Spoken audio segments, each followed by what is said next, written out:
Well, he's been a guest on the program before. We're going to be talking to Quilcene, Washington's J.J. Hickle about his 2023 season in the Ceiling 97 and the Home Pro Roofing 50YR, as well as his move in 2024 for the Sandvig Motorsports number 7. That's coming up next here on Getting Up to Speed after these messages.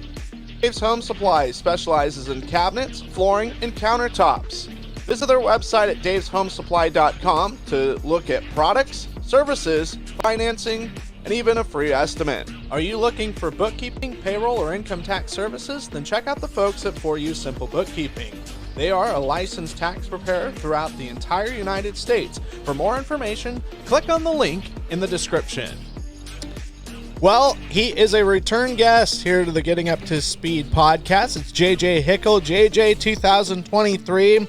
Quite the year for you, but now it looks like 2024, some really good things on the horizon. Yeah, it's always good to talk to you, Ben, and really excited about 2024. Had some fun in 2023. Got to compete more times than I've ever raced before, so that's always a good thing. I got to race 70 times, and got to see a lot of the country. So had a good year. Yeah, I had you down for 51 feature starts, 21 productions of top 10 results, 7 podiums, and 4 victories. It seemed like kind of after the middle of the year, you guys were able to find some speed and were able to put out some pretty impressive results. Yeah, it's just one of those things, at the beginning of the year, I was out there with a new team working with the 97 car and Andy Potter and the Ceiling Motorsports car, and we were just, racing a really high level, a lot of really tough competition and stuff, and just, we were building speed all the time and always improving. It's just, you're racing against other really good guys that are also doing that, and so our results never had a ton of great results to show for it early in the year, but it just seemed like the more we got to race together, the more, consistent and speed that we got. And then, obviously I went to another car, and then we, kind of started running some more local and regional level stuff, and definitely was able to find some success. And I would say that was probably based on getting to race at such a high level all year leading into that. It's just, you get racing at such a speed with the all-stars and whatnot that, you go to the regional races, and those guys are still really good and really fast at all their home tracks, but you're pretty much just ready to compete at a pretty high level. Yeah, no, I think the last time we checked in with you was actually a video, a walk and talk with you at Knoxville, and kind of the news had broke that you were going to the Home Pro Roofing 50YR full time after Knoxville, and you guys were able to put up actually right after Knoxville, sweeping the weekend at Butler Motor Speedway in Great Lakes Super Sprint action with 360s, and in the 410 for a win there to double up the winning account there, which was pretty cool. Yeah, it's always nice to leave Knoxville, and not a ton of people leave there with a lot of confidence. It's usually a pretty tough show on everybody, and a lot of times you get your butt kicked, and that's kind of what we did for 2 weeks there. And so to leave there and put everything together that we'd learned, because we'd been improving at Knoxville every time, and we'd improving as a team. That was our first weekend racing together full time as like a team, me and Jacob Weaver and Jay and the whole 50 team. And so when we left Knoxville, we thought we had a pretty good base and a pretty good game plan, and it was nice to go out the next weekend and just be really fast and have a lot of speed, racing against all those guys. Well, and I think that's something to note, too. Not only is it difficult and I wouldn't say difficult, a challenge is a better word, to get together with a new team, right? There's not a lot of familiarity, and then you go on to another team, and I wouldn't say starting from square one. It's just kind of, starting from, starting from scratch. But each time it seemed like you went to a different group of folks to race with, it seemed to be like the gelling there, at least from what I could tell, was pretty genuine and pretty good, which is important. Oh, absolutely. I mean, yeah, you'd like to think that, these guys have been racing all year and I've been racing all year. We're kind of going to start in the middle here and we should be pretty good. But to be honest with you, every time you go to a new team, there's a bit of a learning process and just getting to know each other and feeling out everything that makes, everybody comfortable. And so yeah, the more teams I go to, the more I try to be as versatile or able to gel with people as I can. Everybody likes to do stuff a little bit differently. And like in sprint car racing, there's not really a wrong way to do it. It's just whatever produces a fast car. So I try to always go into it with an open mind and work with these guys, as much as I can. But at the same time, I have a feel that I try to like to, makes me comfortable and makes me feel like I can drive the car the hardest. So yeah, it's just like, I'd like to think that as the years go on and I get a race, like I said, I race more this year than ever. Just, it shouldn't be something that you get worse at. Every time I do it, I feel like I'm improving. I still don't feel like I've become the best driver I could be yet. And every night I feel like I'm getting better. So, as the seasons go on, I feel like I'm just getting stronger and faster and more up to speed, no matter what car I'm in. Honestly, it's just the more you get to do it, the more comfortable you feel at these speeds. I think that's a great outlook on it too, because if you can't find anywhere where there's room for growth, then you've kind of peaked already, right? And none of us want to get in, whether it's announcing or officiating or racing or wrenching, none of us ever want to hit that point. We always want to find new challenges or things to make better, right? There can always be an improvement, but I think, when people are like, well, I've kind of did all I want to do, it's like, oh man, that's sort of like an admission to sort of settling. But, at some point, sometimes, we get burnt out or it's time to step away. But anytime we can find places where we can push new boundaries, I think is a good thing. Oh, absolutely. And racing is such a humbling sport, man. I mean, I've never even been close to the point where I think I've got it figured out. You go out and you race 70 times, give it your all every single time, and you win 4 races. And shoot, man, you look at the thing at the end of the year, you're like, it's tough to win 4 races. That's a pretty solid year, but that means 66 times you left the track. Like, man, what do we got to do to be better? So it's pretty easy to stay very humble and always want more. I mean, racing's a very tough sport. I mean, you've seen it this year. The guy that won the $1 million race missed the King's Royal the next night. I mean, it's such a difficult sport, and the competition is just so high level that, yeah, I mean, you just got to show up with your A game every single night. Well, and the guy that won the King's Royal, Donnie Schatz, is, I think, a perfect example. Despite all of his successes, even when he was having those 20-plus win seasons with the World of Outlaws, it's well documented that there'd be times he'd win and he was unhappy because he thought there was more he could have got out of the car, or he felt like he could have did a better job. And I know that a lot of people would scratch their heads at that, but that's how competitive people are in this sport. And I think that's definitely something that Tony Stewart liked, is it was like, well, we squeaked out a win, we're happy on it. Like, and a guy like Schatz is like, I'm not happy that we won. Like, we can do a lot better. Kind of looking for that perfect race that sometimes is we never get to see, but always searching for improvement.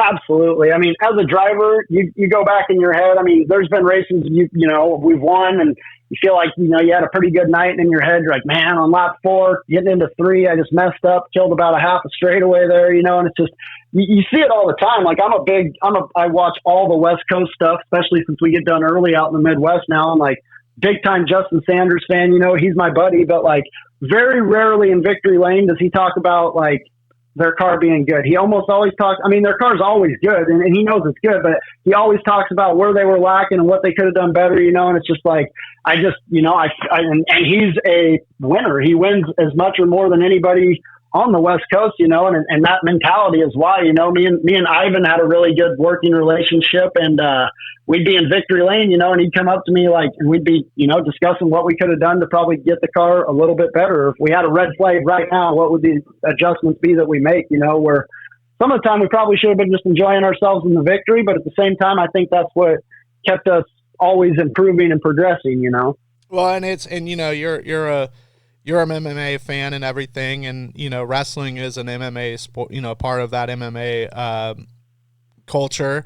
And I remember just my high school coach, and I may have already told you this story, so this may be old news, but like there was a guy that won a gold medal, and he's working out in the hotel, and his room, he can hear this guy just kind of like suffering. And his roommate goes in, and it's his guy, he's like got the shower on high. He's like got a jacket on, and he's like jumping rope. And then he's like sitting down, just dropping the sweat off his nose. He's like, what are you doing? Like, you just won the gold medal. Like, relax. And he's like, no, like someone out there is trying to beat me. So I need to stay sharp. I need to get better, kind of thing. Exactly. And I mean, you look at the sport. I'm 33 now, and you can see it every single race you watch. There's some badass 16-year-old kid that's ready to replace anybody like me, and so I definitely do everything I can to stay sharp and be as mentally and physically prepared every single night I get in the car.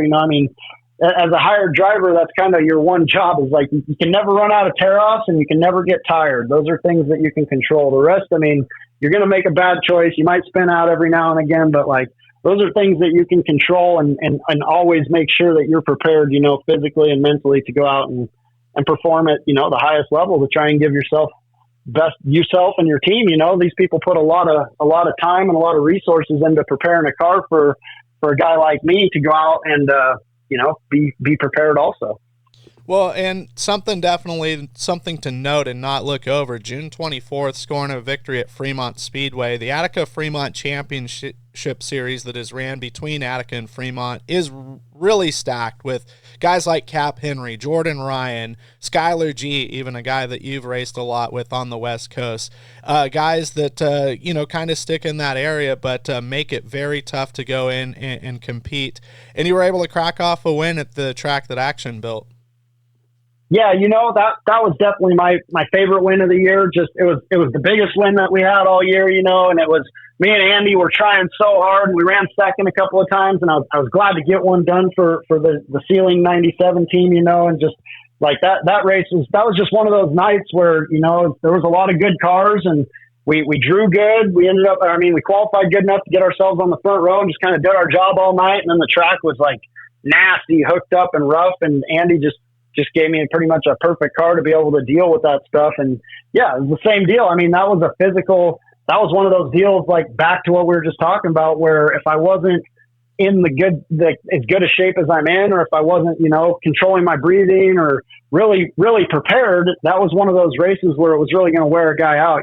Bouncing around on that stuff is, that's actually pretty physically demanding, driving the car around on that. So yeah, winning that race in Fremont and just, getting a 410 win in Ohio is, it's always been something that I think any sprint car driver wants to do. And to do it with the ASCS series and racing at Fremont was pretty darn cool, honestly.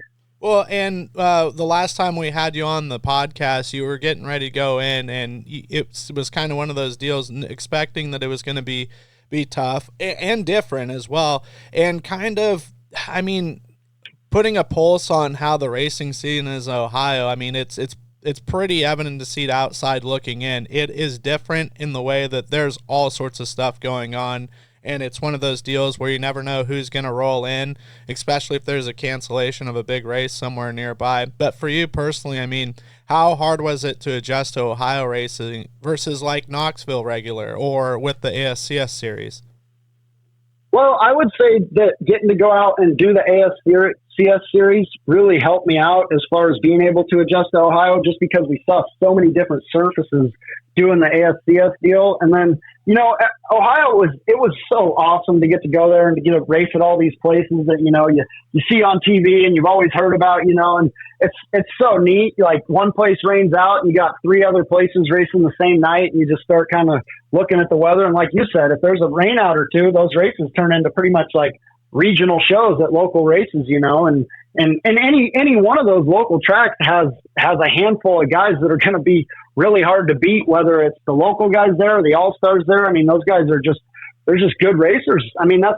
It's that way all over, but yeah, Ohio, those guys, that's their bread and butter, and it's definitely a different style. It's slick, get your wing in the trunk and try and see through the dust and just make it happen. That was probably the biggest thing I didn't account for, was just how truly hard it is to see a lot of the time. The visibility is, it's something that, you see it on flow, you can see the dust and stuff, but in the car, those guys are, they're brave. They're driving blind, it's pretty badass, but it's really fun racing on those surfaces. I would definitely like a little more visibility, but overall I had a great time racing in Ohio, and I pretty much enjoyed every one of their tracks. Yeah, well, and you also got some exposure, I think, early before you guys got in the full swing of things, of running some stuff in Pennsylvania, too. Was able to make a trip. Was it Port Royal? Was that kind of one of your guys' first outing? I know that there was a race at Atomic. It was non-stream, but I'm just trying to think kind of how everything. Yep, no, you're right. Our very first race ever together was Port Royal. And then the next night we were going to try to run in Bridgeport, and they canceled the race the next morning. And Andy drove like probably a lot faster than the speed limit all the way to Atomic. And we got there just after qualifying, tagged the back of the B or tagged the back of the heat, ended up missing the A by one spot in the heat, and then made it out of the B. And I think we went like plus 10 in the feature that night or something, but had a lot of fun, but yeah, we got to go out to Pennsylvania in the beginning of the year and kind of get my feet wet out there. That was my first time racing out there as far as any of the 410 stuff goes. And yeah, talk about a whole nother dynamic of sprint car racing and levels to everything. Those guys, those locals, they have their stuff figured out at those tracks also. Those places are extremely difficult, and those guys are really fast at those places. I know I've talked to Devin Borden about it and some others like Kyle Reinhardt and Chase Dietz. Port Royal, I mean, for you, did it seem like you were at home racing there, kind of similar to the style you would race at Knoxville, or is that just that's a misassessment of that? I would say it's not really. I mean, Knoxville's so unique from anything else.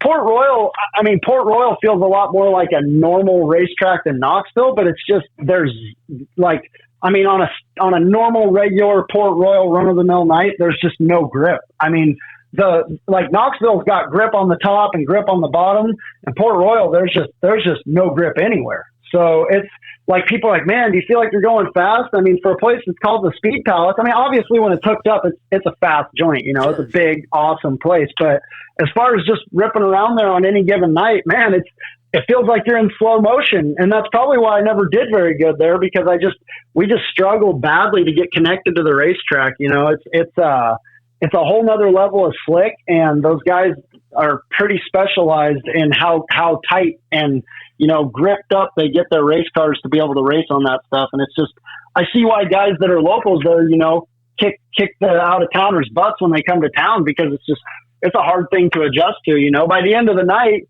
you think that you've taken swings that are just out of control and your car's not going to turn. And now you're finally just starting to like get a whole, that'd be a good starting point.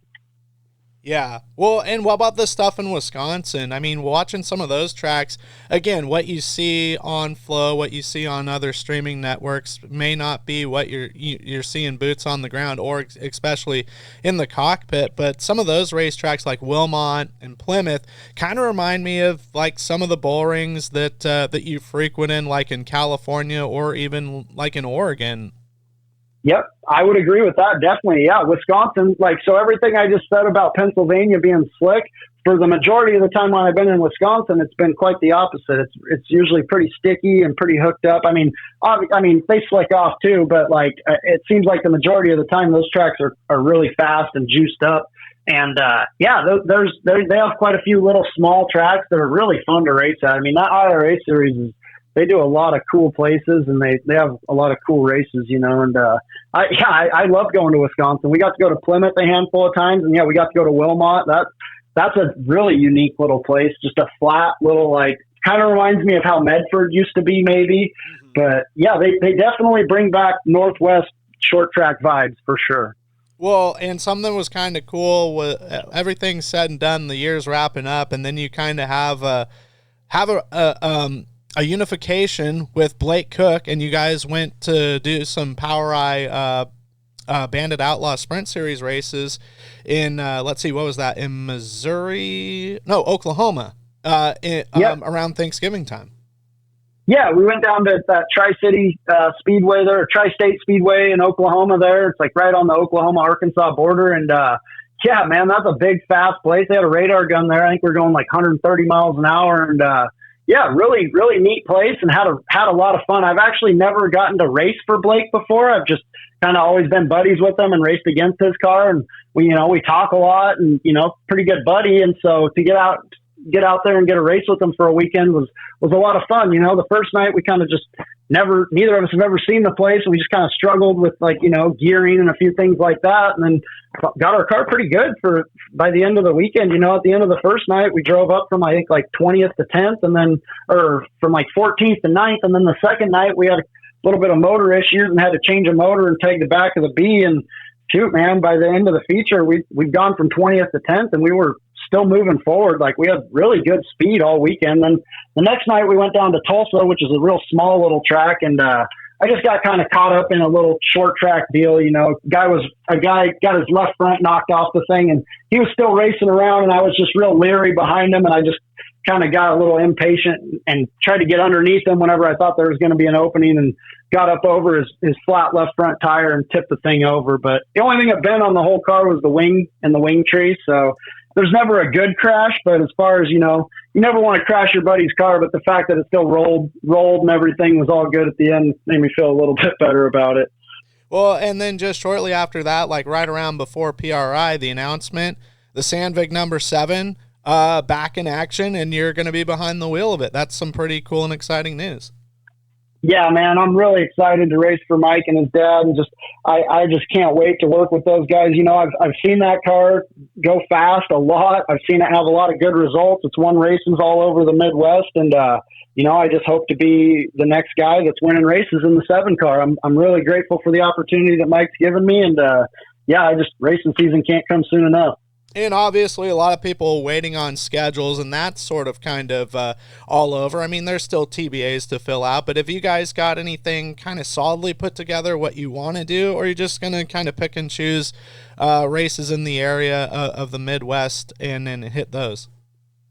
That's pretty much the goal. I mean, we have a pretty solid thing wrote down, you know, and it's basically just about, you know, between 50 and 60 races, and, you know, hopefully do a little more with some help. But, yeah, looking to race probably about that many times in the Midwest, just, you know, based around Knoxville 410 stuff. But then, you know, there's probably 20 or so outlaw shows that are within reach, and probably about the same amount of high limit shows in the area. So, you know, if we're able to run all those and just have a, you know, real Midwest, like just kind of hit anything that makes sense that's, you know, within 500 miles, or, you know, I don't know an exact number, but he sent me a schedule, and it's, you know, it's all big time, you know, the regional and local stuff, you know, Knoxville local, hit and miss at Houston every now and again, and then just, you know, bigger races all around the area. So I'm excited. You know, it'll be kind of nice to not be tied to any one thing. I've been kind of chasing points for 3 or 4 years here now, and I love getting to go all over the country, and I still hope we get to travel a bit, but at the same time, it'd be nice to just get to pick and choose where we go. You know, if it looks like it's going to be bad weather somewhere, we don't got to drive where we don't want to go. We just go to where there's a race that we all decide we want to go to, and have fun doing it.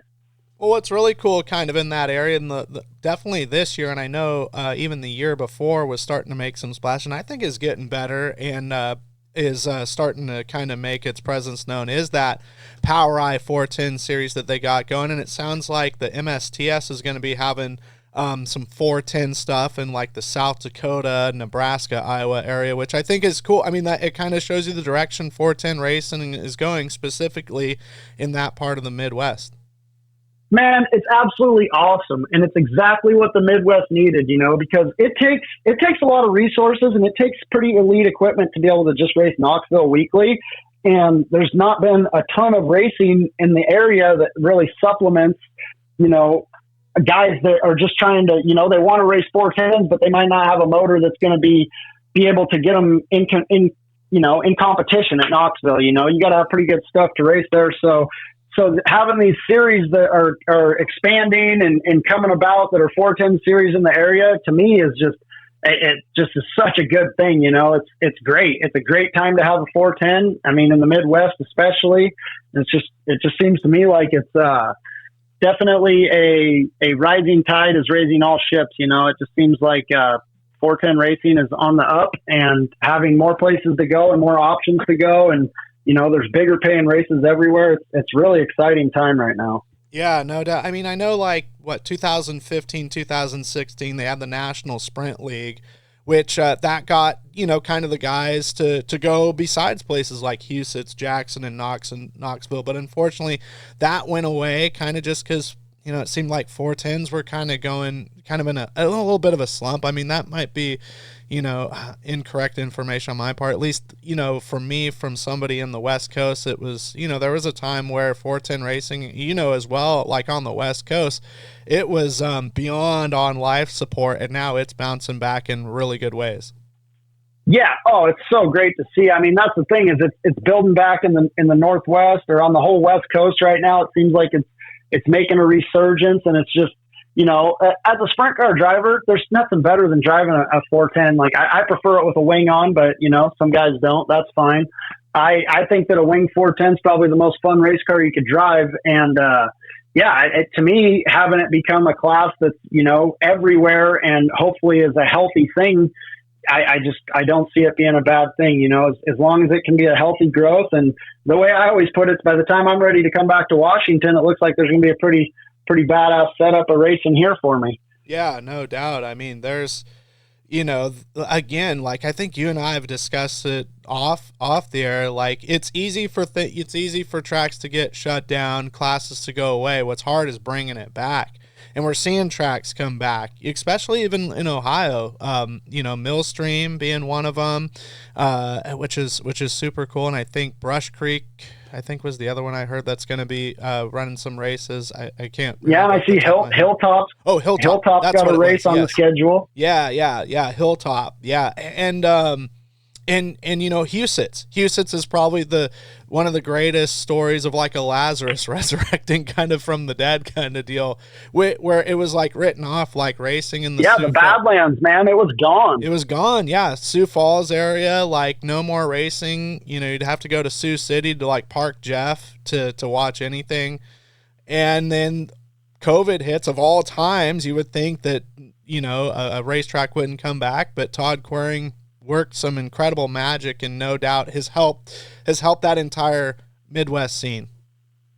Oh yes, I mean it's been huge. What he's done for the racing out there has just been, I mean, like you said, it's come back, and Husitz is alive and thriving now. It seems like, and just having bigger and bigger races. They have big local car counts. It's so awesome to see. As somebody who just loves sprint car racing, it's like even whenever I'm not driving a sprint car, I want to be involved in sprint car racing. I want to be able to go watch all the best drivers. And like right now, just everything that's going on, it just seems like everything is headed in definitely an upward direction. Well, and something that hits home for both you and I, Skagit Speedway, a perfect example. Like, there was times where there was 5 or 6 410s or something. Like it was not in a good spot, and then it got cut. And that was, not one reason why it got there. There's not really one thing to blame it for. And then all of a sudden, 2022, bam, 410s are back. Dirt Cup is back to a 410 race. And it just seems to be building and building, and more guys are getting interested in going 410 racing. Yeah, well, I mean, the thing is, if you're racing in Washington right now, and there's not as much 360 racing as there was, they've kind of cut that back pretty drastically. So your options are either race a 360 a dozen times a year, or get a 410 and start racing big time. So it's kind of it's kind of a little bit of a forced hand type of deal, but I think it's all for the greater good of the sport. I really hope that it's something that just keeps growing and taking off. It's just, man, it's so hard out here on the West Coast, because it seems like in the Midwest and in Pennsylvania, a lot more people are interested in the racing as far as the fans go, the sponsors go. It seems like on the West Coast, it's a lot harder to get that same backing to be able to, like just because you're racing on the West Coast doesn't mean that the motor costs any less. You still need all the best stuff. And so it's just one of those things where, like everything's okay right now with the economy and stuff, but it's like, you never know how that's going to go. And you just hope it's something that can keep growing. It seems like everything they're doing with Skagit and everything is all, they're trying to make it better, and they're trying to grow everything. And it just, I just really hope that everything keeps progressing, and 410 racing is, something that is around for forever. Yes, no doubt. And for you, West Coast, is there going to be a potential cameo at some point in 2024? Is that yet to be determined, just because kind of still trying to pencil stuff down for the schedule? Well, I would love to come out here. I mean, this is my home. I love Grays Harbor Raceway is my home track. They got that high limit show on a Wednesday night. I I have a pretty much a set schedule in the 7 car, and they're only about an hour from Houston. And so most of the time Houston has a big race the same time as Skagit does. So I don't see me being able to make Dirt Cup or anything like that. You know, I'd love to be there, but I'm also very grateful to be racing at Houston for $250,000 or whatever they got. It's just insane what's going on in the racing right now. But as far as me coming home, man, I would absolutely love to come home for that Elma Wednesday show. It's just kind of far-fetched to hire a guy to come out for a Wednesday show when it's like a whole – I mean, I'd come out for as many of the days of the week as I could, but I'm pretty sure I got a race on a Friday or a Saturday that weekend, you know, in the 7 car. So it'd be one of those deals where I'd fly out and run the week, and then you'd have to have somebody else race the car on the weekend at Skagit. And so it's kind of a tough ask as far as an owner goes, but as far as racing at Grays Harbor Raceway, you know, that's like I told somebody, you know, I mean, I respect the hell out of all those guys and how good they are, but if there's one place I was ever going to beat Brad Sweet, I would say Grays Harbor Raceway is my best bet, you know? Sure. So, yeah. So it's a race I would love to be at and love to go to. And the fact that it's on a Wednesday is super, makes it at least possible in my mind, but it's just having the right person be able to do it with me. You know, I don't have a 410. I have some resources here at home as far as race cars and parts go, but without the right engine, it's not really worth showing up. So I'd love to be out here, but I don't have anything really set in the works yet. Just kind of, hopefully if I have a season, you know, like me and the Sandvig guys plan on having, somebody will want to hire me just for a couple of nights, you know? Yeah. Well, and speaking of flying, did I see the other day, like you were, you had a little bit of a non-racing adventure out of the country, right? Yeah, I went out to Amsterdam, went to the Netherlands for like about a day and a half. Nice. Yeah, it was a fun little excursion, you know. I went with Joanne Cram.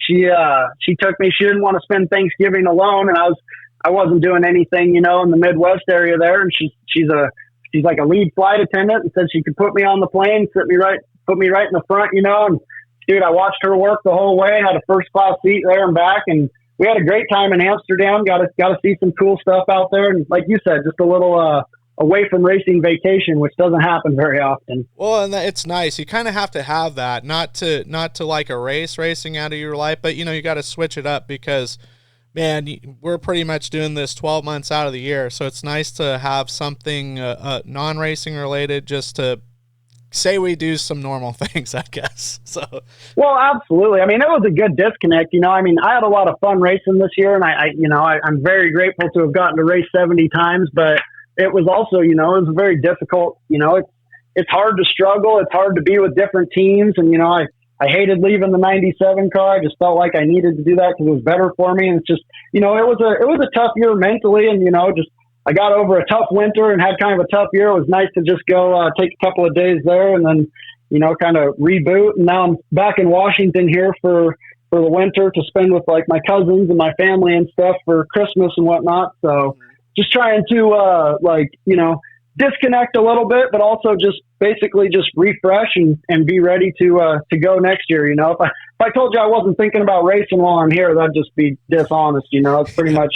I've been talking to Mike Sandvig, you know, quite a bit on the phone, and just we're chomping at the bit to get going. And I'm definitely still living and breathing it, but at the same time, I'm trying to take some time. I got a list of about 20 people I haven't seen in 6 or 8 months here that I need to go spend some time with and see. So trying to be like a normal person too for a little bit here. No doubt. You have to have that time and everything, because it seems like as time goes by, the off season gets shorter and shorter, and it's pretty much non-existent.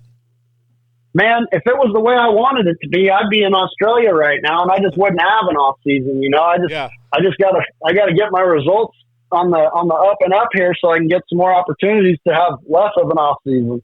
Well, and going back to the Sandvig thing, and I don't know if you had mentioned it, so forgive me on this question.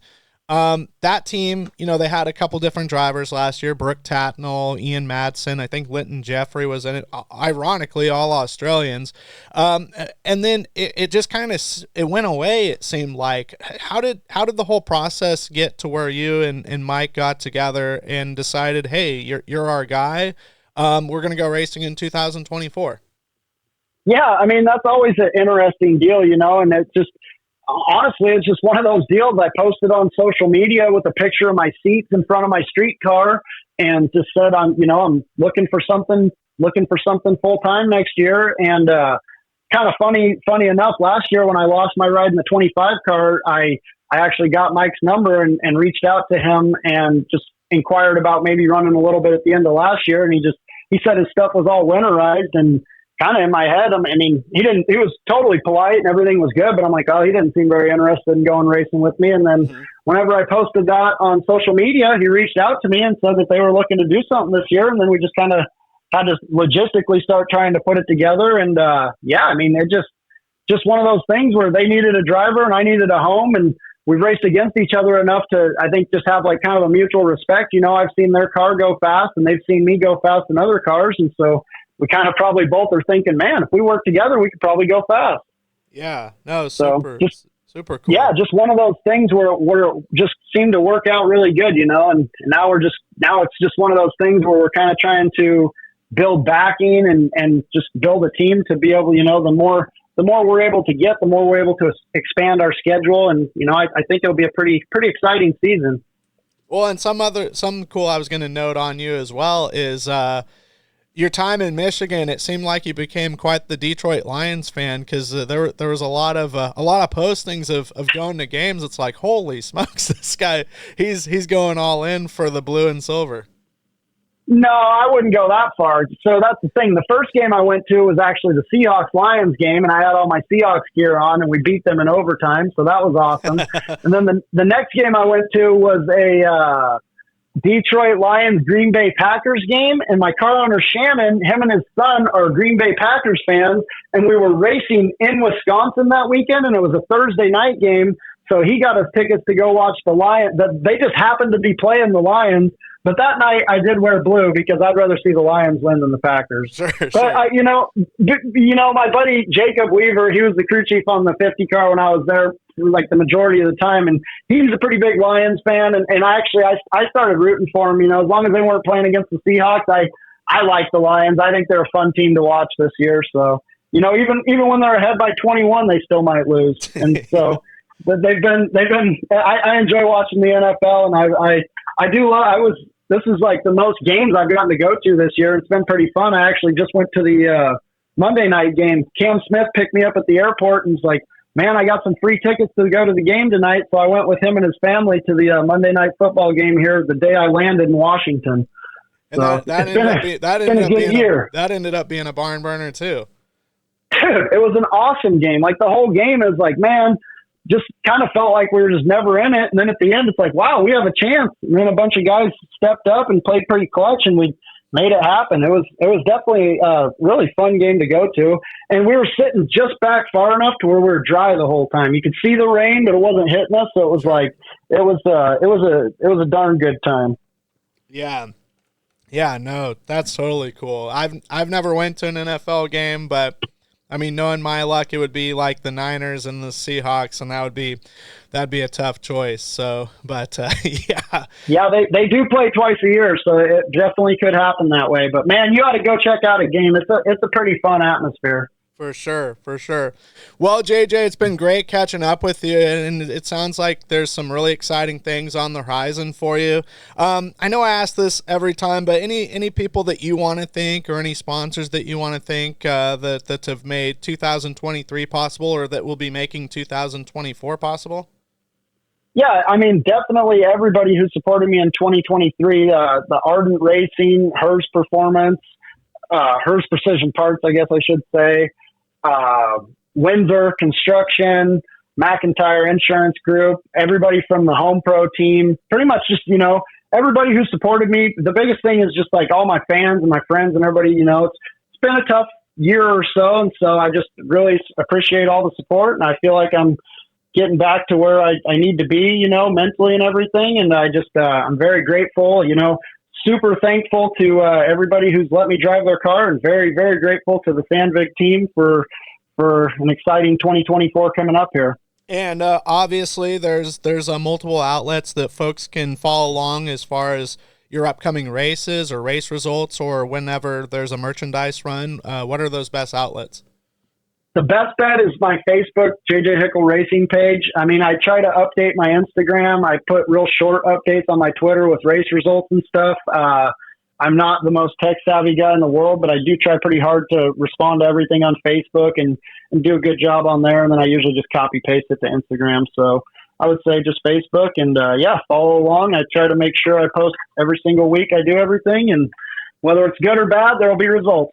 Okay, and then I assume there'll be 2024 new apparel that folks can get closer to race season start time in the spring? Yeah, I haven't even gotten that far yet, but I would say that will probably be a definite thing that will happen. Awesome. Well, it's great to catch up with you, and I hope that it's a Merry Christmas and a Happy New Year for you, and maybe we'll be checking in with you in 2024 to be talking about some more great things. Yep. Thank you very much, Ben. I really appreciate it. And it's always good to talk to you. Hopefully we'll be chatting about some good stuff here soon. This episode is a production of Highside Racing Promotions. Be sure to like the YouTube as well as Facebook page and like these videos. The more likes and the more attention it gets, and we would like to get as much information out to the racing community. Whenever or wherever you're watching these episodes, we hope that you enjoyed them.